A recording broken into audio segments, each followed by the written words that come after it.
didn't think that I'd ever be doing this type of video diary again. But here we are.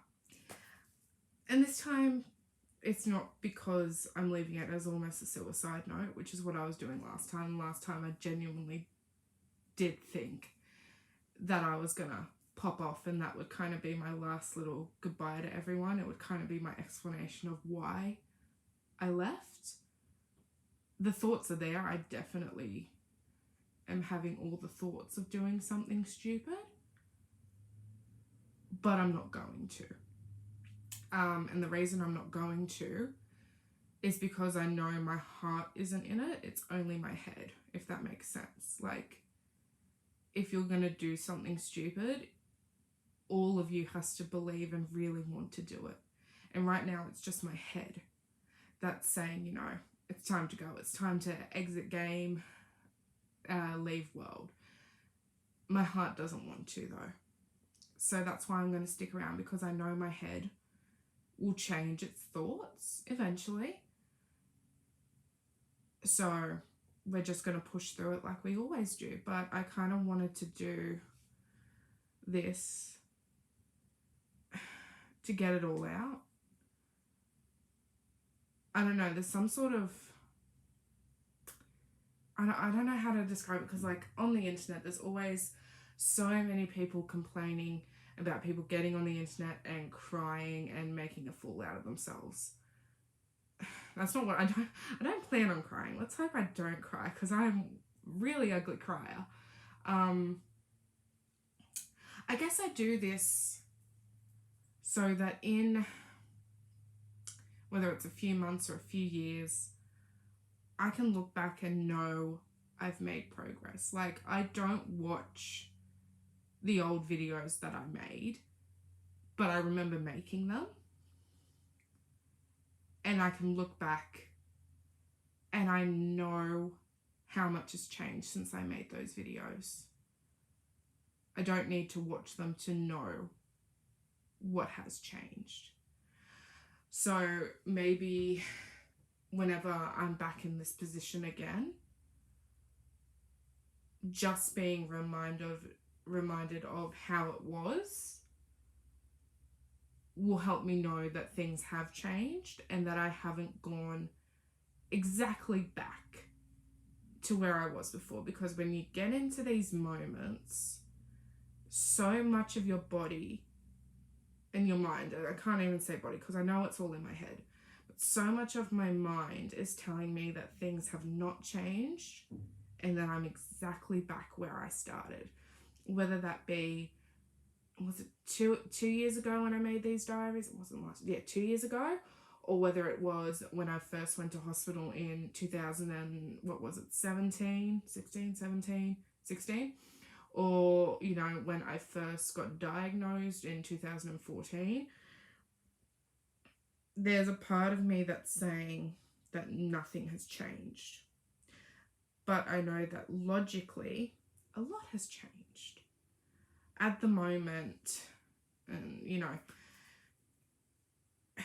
I don't like admitting this stuff because it makes me feel really weak that these thoughts are happening. There's a strength in not acting on the thoughts, but it really does suck that the thoughts are still there, because it's all about changing patterns in the mind.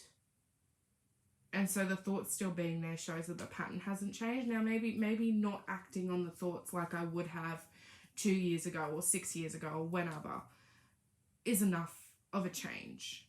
But the thought, I haven't actually wanted to act on this thought for a little while, and I haven't acted on it since I was an early teenager, because that's how I thought you dealt with depression. I'm talking about cutting.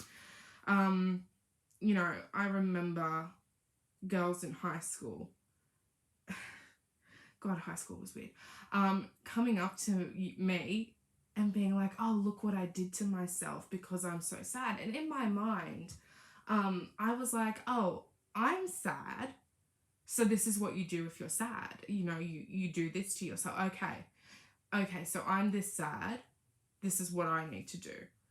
That was what led me down that pathway, seeing all these other girls saying how sad and depressed they were. And I hadn't had a diagnosis at this point. This was what led to my diagnosis.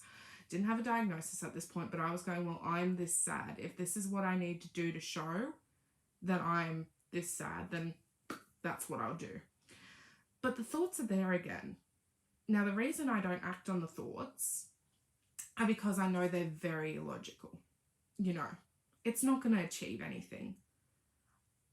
What, like a couple of seconds, maybe minutes of being like, oh, okay, I did the thing. Do I feel any better? No. When I do feel better, I'm going to look at the scars and I'm going to go, you idiot. Why did you do that? Because I don't have many scars. My method was something that I purposely did to not leave scars. But I still have a few. And I still look at them now. I can see them every day. And maybe they're not noticeable to everyone else, but because I know where they are, they're noticeable to me. And I just go, God, that was so dumb. It didn't achieve anything. Only thing it achieved was getting the diagnosis, because my parents went, whoa. You know, I actually remember the moment, it was my sister that found out. I had just gotten out of the shower and she needed something from me, and you know, I opened the door and I'm wrapped in a towel and I'm not even thinking that they're there. And I'm wrapped in a towel and I open the door and I've got like my arm on the door and she's talking to me and she sees them, and then my parents find out, and then my dad goes to school counselor and he pulls me out of school for the day and we have a talk about it, and then I go to the doctor and then I get the diagnosis that that's not that's not something that a teenager should be doing. But yeah, like it didn't achieve anything. It really, in the moment, it didn't make me feel better from memory. And now I just look at them and I just go, man, that was so freaking dumb of me to do that. But yeah, those thoughts are there. But I'm not going to do it. I'm not going to do it because I know there's really no point in it. And then that leads me on to me wanting to pop off end game. I know if I try, I'm not going to put enough effort into it to succeed.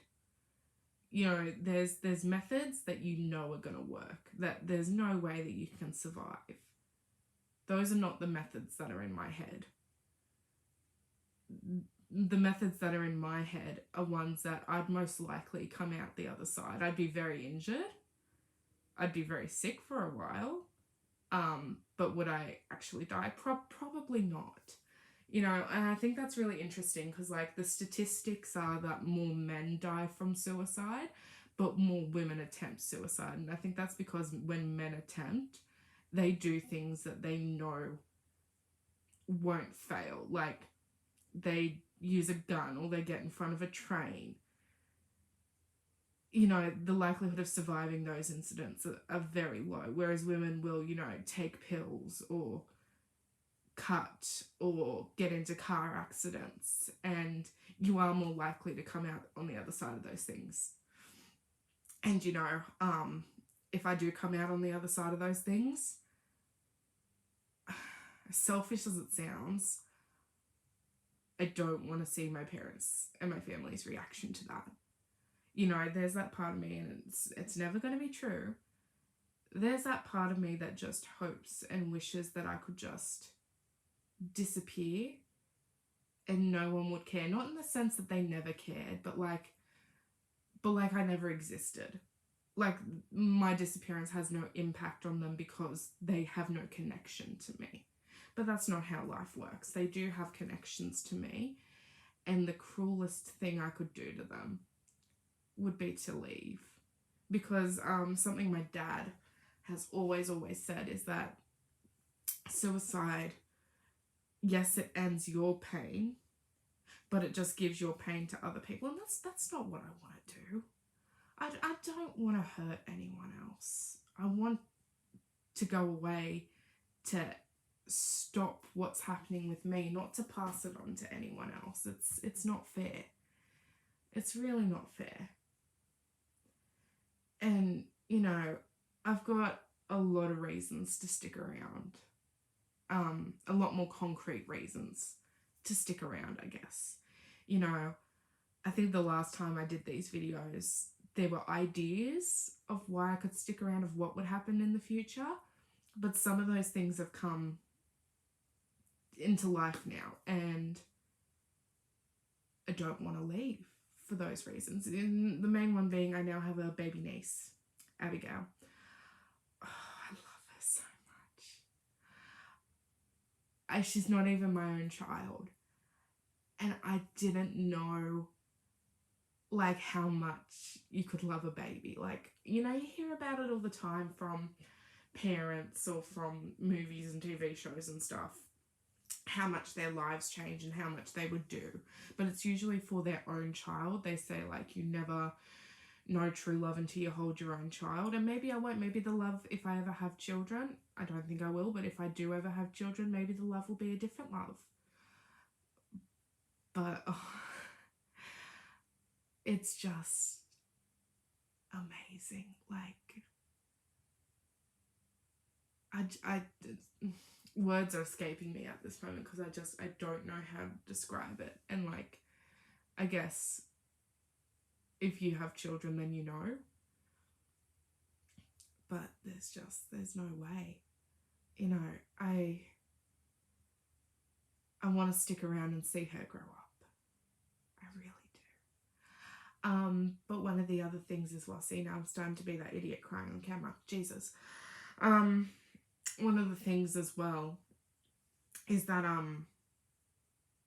if she's ever in a similar spot, I want her to have the support of someone who really gets it.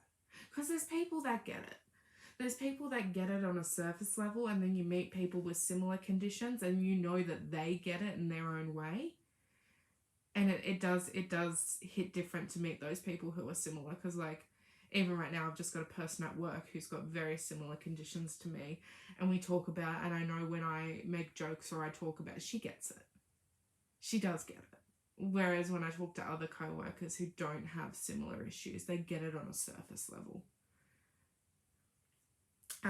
So if Abby's ever in this position and she doesn't know if she's going to make it through on the other side, I can go, no, I know what you're feeling. I can't say exactly. I want to say exactly, but no two people's feelings are ever the same, so I can't say exactly. But I know what you're feeling, and you can do it. You can make it, because I made it through. As selfish as that sounds to put it, oh, if I can do it, you can do it. Like, I know there's people's depression that's worse than mine. Mine is high functioning, which basically means that I can get up and I can do everything relatively normally when I'm feeling this low. I guess low functioning would be when your depression is this bad. I kind of picture Katniss's mother from the Hunger Games. You know how she just literally didn't do anything. I'm guessing that's what low functioning is. And the other thing is, I had a cousin who killed himself. Now, I didn't know this cousin. I don't know if I ever even met him. He's from my dad's side of the family. I don't know him. But unfortunately, when I do think about going away, I think about how he did it, and that his family have gotten on. Now, I'm not saying that they've gotten on easily. I'm not saying that that they don't wake up every day and miss him, but they've been able to do it. It's been, I think it was 2008 from memory. So that's 14 years. And they've been able to keep going. So then my mind is like, okay, if they can do it, if they have the strength to keep going, then my family can do it. As much as it would hurt them. There's that little voice in my brain that says, no, they could do it though. And Mum's even said, I once believed, because of things said to me, I once believed that if I did leave, that my mum wouldn't survive. I've been corrected since then. Mum would survive. As hard as it would be, they all would. They would all get through it. But I don't want them to. I don't ever want to put that on them. And I don't want ever to have Abigail have those thoughts and go, well, if my aunt did it, why can't I?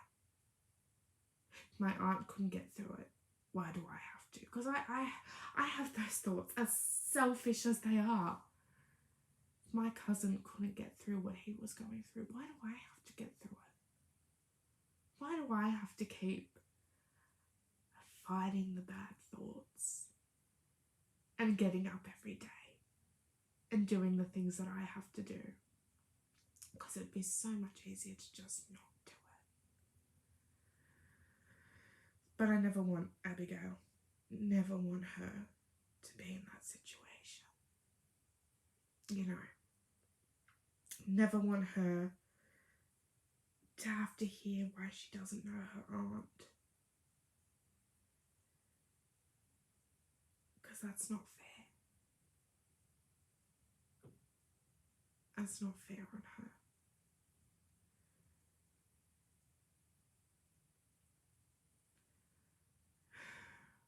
And again, it's selfish to put so much on myself, like, I'm her aunt, I'm really not that important.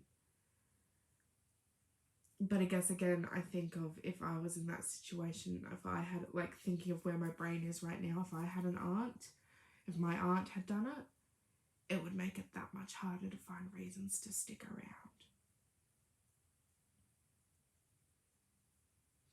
So I want to stick around for her. There's lots of other things I want to stick around for. So many other things. But, like, if there was, like, a hierarchy, at the moment it's Abigail.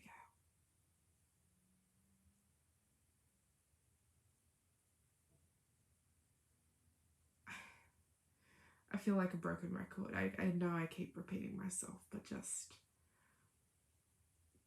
I never want her to be in this situation and not be able to talk to someone about it. Because, like, I can talk to my parents and I can talk to my sister, but they don't truly get it. They try. I know they try their best. And sometimes their methods of trying to help me, especially my sister. My sister is very tough love. Very tough love. She'll tell it as it is. And sometimes that has been helpful. But sometimes you just need to cry about it. Because I cry over everything. Sometimes you just need somebody that gets it to be able to hold you and say, you know what? It is going to be okay again. And that's what you stick around for. You stick around for the good times. Because I know it's going to be okay again because it's been okay before. I've been in such similar places and thinking I was never going to get out of them, but I'm still here. I'm still fighting. It just gets tiring. You know, I think the beginning of this year, I think it was from about December to March, was a good period of time. That was a solid 4 months, I think, of not having these negative thoughts and not having these bad feelings overrunning me. But then it came back again. Then it went away for a little. It becomes easier to deal with. You know, I talk about, for me, it's like the thoughts. The thoughts, I'm going to call them voices, but they're not voices. They are just thoughts. But the voices are either soft or loud. They're always there though. When they're soft and they say stupid things like run your car into a tree or jump in front of traffic, I can go, no, that's stupid. I don't want to do that. Shh, go away. I can almost ignore them. because I know how illogical they are and how much I don't want to do it. But when they're loud, it's like that part of my brain that fights them off is starting to agree with them. It's like, you want to run your car into that tree. Do I? No, I don't want it. No, you do though. You do want to run your car into that tree. I'm not going to do it because, again, I don't think I'd succeed. And coming out on the other side, I don't have the money to afford a new car. I don't have the money to pay off a car I'd wreck. I'd probably lose my job. And then I'd have even like less of an income to try and get a new car. My parents would probably never trust me to drive again. So then I've got to be able to find work that will allow me to catch public transport or work from home, because, like, you know, one of the reasons I left, I used to have a job in North Sydney, and the reason I stopped that job is because the voices got so loud when I'd be standing near the train tracks. You know, those voices saying to jump in front of the train. It got too scary that I was able, and it was easier because I could get a job closer to home, but I was able to remove myself from that situation of having those thoughts. And even now, like, I catch trains very, very rarely. I think I've only caught a train once or twice this year, so it's very, very rare. But those thoughts are still there. And so it's nice to have been able to remove myself from that situation, from having to have those thoughts, because they're quite scary. They're mean and horrible voices that you don't want to have. And if there's a way of not being able to have them, I'm going to do it. Now, unfortunately, in terms of my car, I've got to get to work somehow. Again, I'm pretty sure I'm not going to do anything because I know the consequences of coming out the other side of it. And it's just not worth it. It's really just not worth it at that point. So, yeah, it's just, it sucks. It really does suck in the meantime. And I just don't know what to do. I do know what to do. I'm lying. I do know what to do. And that's just to get on with it. As much as it sucks, is to just keep going. Because I don't really have a choice.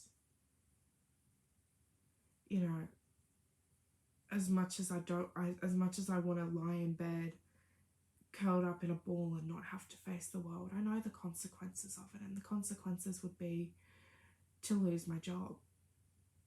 And, you know, I've got a trip that I'm saving up for, which I'm really excited for. I wouldn't be able to go on that trip if I lost my job because I haven't paid it off yet. You know, I want to talk about another reason that I want to live, but my fear is that if I talk about this reason and it doesn't work out the way I have planned in my head, then it's just going to be like a negative association that every time I see this video, I'll know what I said and I'll go, oh damn, that sucks. That didn't work out the way I want it to.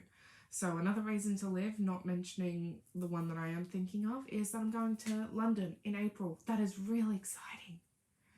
You know, it's something to look forward to.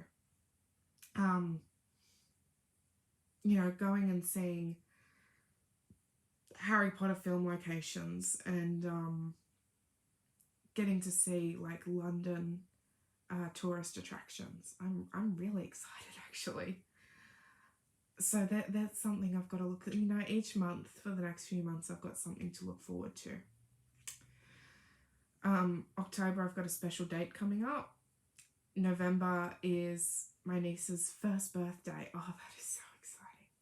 That is so exciting to be able to see her first birthday. And not just because I've made it to her first birthday, but because she has. Because she didn't have an easy start in life. And I think that's what makes me feel like she might be in these situations more, is that I know that traumatic births can lead to mental health issues. And unfortunately, Abigail had a very traumatic birth. It is what it is. And she suffered a lot of trauma in the early months of her life.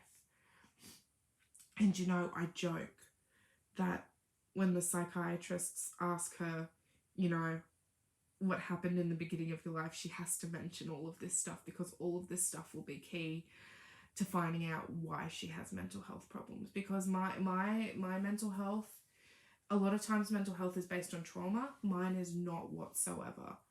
Mine is based on, well, it is based on a traumatic birth, but I don't remember that, so I don't count that. But apparently it's based on, if babies have a traumatic birth, that that can trigger chemical imbalances.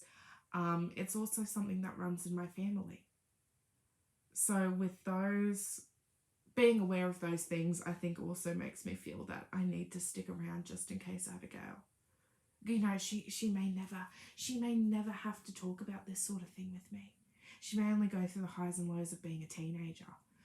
God, I hope that's it for her. I really hope that that's all she has to go through. Because it'll suck in the moment for her. She'll wish she didn't have to go through that at all. But later on in life, she'll look back and she'll be okay. But there's that fear that I have, that because of the things that have happened early on in her life, is that she is going to be diagnosed with mental health conditions similar to mine. I don't know on what severity. I hope nowhere near as severe. But if they are, I want to be able to help her. I want to be able to get it.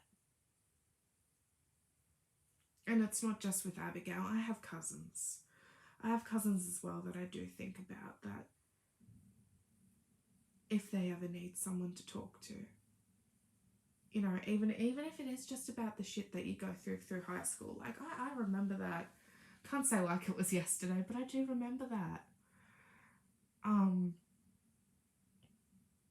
I remember it hitting harder than maybe it hit most people because of those issues. So, like, I feel that I can get it more. Maybe I can't, but I feel like I can. Maybe I'm just putting myself on a pedestal. But again, if they need someone to talk to, I want them to know that they do have me, and that I don't just get it on the surface level. That when they tell me whatever thoughts or feelings they're having, that I do get it. That I've had very similar thoughts or feelings, and I'm still here. And I'm still making it. But yeah, other things to look forward to. Abigail's birthday, December. We love Christmas. Who doesn't love Christmas? Abigail's like, she was around for Christmas last year, but like her first Christmas, where like the presents she gets, she may like be able to actually play with, January, I'm going to see a YouTuber who I used to love, Dan Howe. Oh my God, he was my personality when I was like 13 or 14. There's like YouTube videos that I have on a completely different YouTube channel that I can find, and I'm sure if someone looked hard enough you could find them. But my whole thing was that I wanted to become the next Dan Howe. The next Dan is not on fire. So I'm actually really excited to go see him. It's that like little 13 or 14-year-old fangirl inside of me that's going, yes, we're finally getting to go see him, February. Something was happening in February.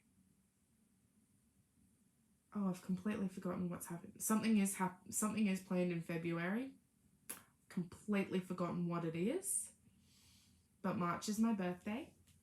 23. That's kind of scary. And then April, off to London. So I've got a lot of things to stick around for, and I guess even talking out loud, it's making me not realize, because I don't know how to describe it, like having the thoughts in your head and being able to say them out loud. And I guess I record myself because I could have this conversation, but I feel a bit crazier if I don't have the camera in front of me. I feel like I'm more talking to myself in a crazy sense rather than a video sense. I don't know how to describe it. I really don't. But yeah, it's just, it's tough. It sucks. But we're going to make it. And we're going to look back on this. We're going to see we did it again. It's interesting this time because I was saying earlier that my depression feels a bit different this time. I usually describe it as like a weight on top of my head, and it's like pushing me down. Like, I don't know how else to describe it, but it's like someone's put like bricks or something immensely heavy on the top of my head, and it's just like trying to push me down onto the ground. It feels a bit different this time. It feels like I've got tethers or chains or whatever you want to call it. My body feels heavy. It's usually my head that feels really heavy, but this time it's my body that feels heavy. It feels like, especially through my shoulders and my arms and my legs, that it's all just kind of tethered to the ground, and I can get up and I can move and I can walk, but when I get really tired, it feels like all those tethers are pulling me back down, and it feels harder to like pull them and move them. It's a stupid way to describe things, but it's just, it's the best way I can describe it. And then like, oh God, I hate admitting this because I feel like it's the, what would be the word? The stereotypical thing of person with mental health disorders wants to be diagnosed with anything and everything in the world. But you know, you go on the internet, bloody internet, you go on your social media feeds, and people talk about their own issues, which they have every right to do, just like I can talk about my issues. And what they talk about, like whether or not it's experience they have or symptoms, I think that was the word I was looking for, it's symptoms that they have. And you listen to them and you go, but I have all of those symptoms. Now, the logical thing is that my depression and my anxiety have all like big lists of symptoms, and that these other things they just cross over. Like the symptoms that depression and anxiety cross over for. So that's the logical, that's what I'm hoping for. But then you do wonder if there's been diagnoses that you haven't been given, that once you are given them, some things start to make sense. Like even being diagnosed with depression, just looking back on things, it makes so much sense. Mum and I were talking about this the other day. I remember being little, I want to say from the age of 6 or 7, I remember how much I would cry, which I still do. But how much, I'm going to use Mum's word, she called me miserable. How miserable I was. And just how sad I felt all the time. But it wasn't just sadness. I can't really describe it from a point of view of like a 7 or 8 year old. But now knowing that it was depression makes so much sense. It just, I look back at certain key moments and I go, oh, that's why those things happened, or that's why I did those things. You know, I remember, key memory, back room upstairs, standing there, Mum turning me and going, God, why are you so miserable all the time? And me crying and saying, I don't know. But now I do know. I do know why I was so miserable all the time, and it makes sense. It sucks. But it just answers so many questions.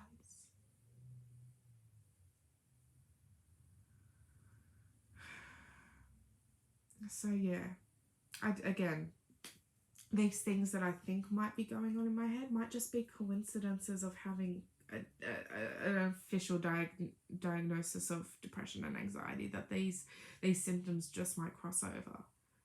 But if it's something more, it may just answer a few questions that I have in my head of why I do certain things, or why I do certain things.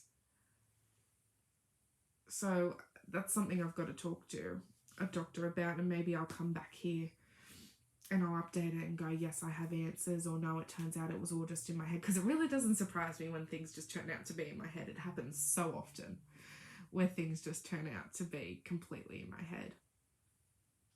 But Yeah, it's something I'm curious about. And I always feel guilty. Like, when I spoke to my doctor about it yesterday, I really hated bringing it up. And I said that to her. I said how much I hated, like, wanting to ask the questions. Because I don't want to find any more issues with myself. Like, if I could just be diagnosed as depressed and anxious, fine, let's go with it. That's all I need. But if getting more specific or other things diagnosed will just answer these questions I have in my head, then that's cool too.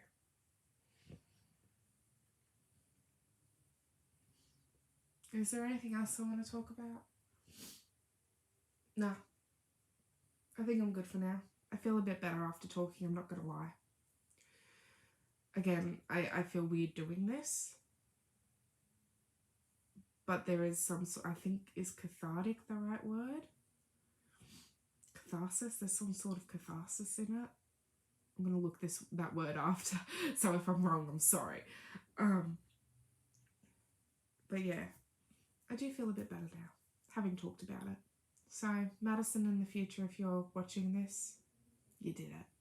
You made it through another really shitty spiral, and you're gonna do it again. So, we'll see how it turns out.